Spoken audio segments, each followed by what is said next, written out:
اعوذ باللہ من الشیطان الرجیم بسم اللہ الرحمن الرحیم صلی اللہ تعالی علی حبیبہ محمد وعلی آلہ وسلم۔ السلام علیکم ورحمۃ اللہ وبرکاتہ۔ آج کا ہمارا موضوع ہے درود پاک کے کرامات۔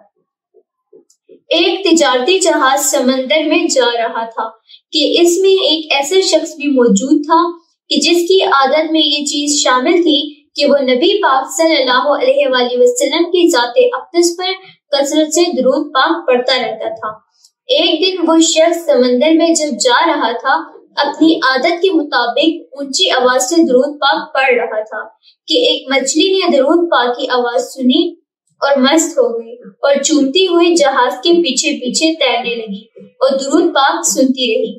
اتفاق سے وہی مچھلی ایک ماہی گیر کے جال میں پھنس گئی۔ ماہی گیر اس مچھلی کو بیچنے کے لیے بازار لے گیا۔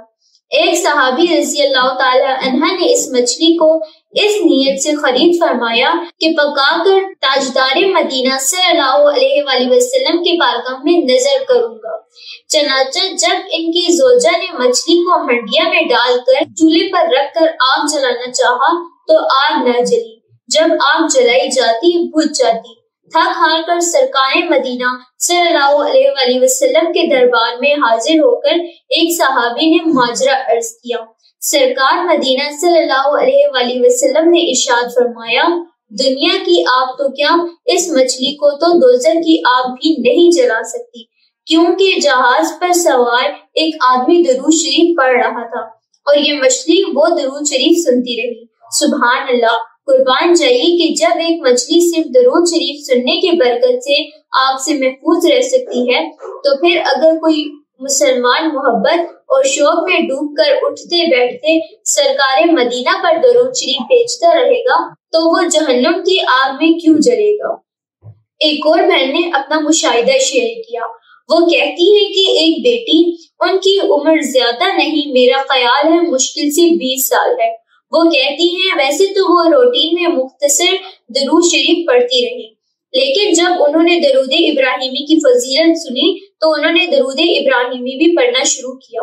وہ کہتی ہیں کہ میں نے درود ابراہیمی نیا پڑھنا شروع کیا تھا، اسی لیے شروع میں رات سونے سے پہلے 100 مرتبہ پڑھا کرتی تھی۔